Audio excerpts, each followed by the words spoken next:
l'entreprise a continué de grandir, il fallait bien que j'engage des collaborateurs. Au fur et à mesure qu'on cherchait des profils, on tombait sur des jeunes ingénieurs sortis de l'école comme Olivier. Tout frais, ouais, très motivés.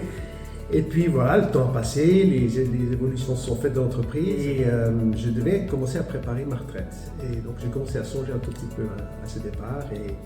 Et dans les passages et les échanges qu'on a eus, Olivier a déjà manifesté souvent son intérêt de s'appliquer dans l'entreprise. Et puis quand les étoiles se sont alignées, comme on dit, eh bien, on a eu une discussion franche à ce sujet-là. Et puis voilà. Et pourquoi Olivier? Parce que je pense qu'Olivier était la personne la plus motivée, la plus entrepreneur dans l'équipe. Très compétent techniquement et j'étais persuadé qu'il fallait quelqu'un de compétent pour gérer une entreprise de services informatiques. Donc assez naturellement ça s'est orienté vers déjà j'ai eu la chance d'avoir un beau-père chef d'entreprise qui m'a donné un peu cette fibre d'entrepreneuriat. Et chef d'entreprise, c'est aussi entreprendre une aventure humaine. Ouais. Venant du terrain, j'avais une vision très terrain du métier. Et le fait d'évoluer en tant que directeur général m'a permis de comprendre les techniciens, de comprendre les ingénieurs et de leur apporter cette aide en tant que chef d'entreprise.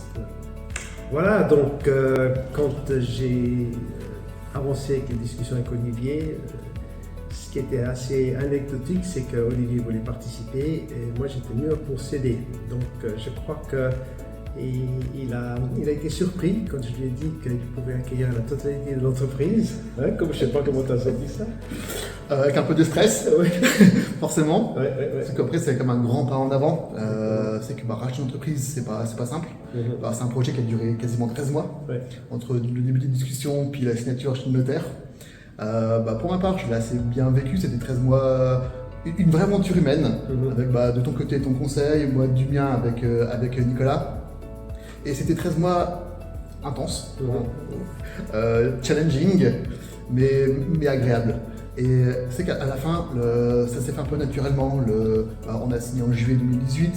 La fin d'année, on a travaillé comme un peu on travaillait avant.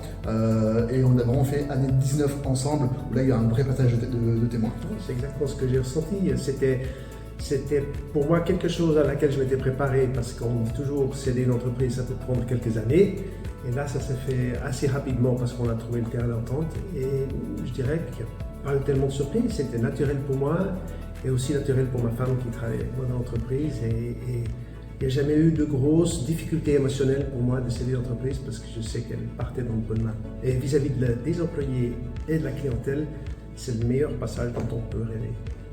Le fait marquant, en tout cas pour moi, c'était de se retrouver à la banque et puis d'attendre que l'argent soit sur le compte. Tu avais ton PC, tu faisais F5. Ouais. Et puis le banquier disait alors c'est bon.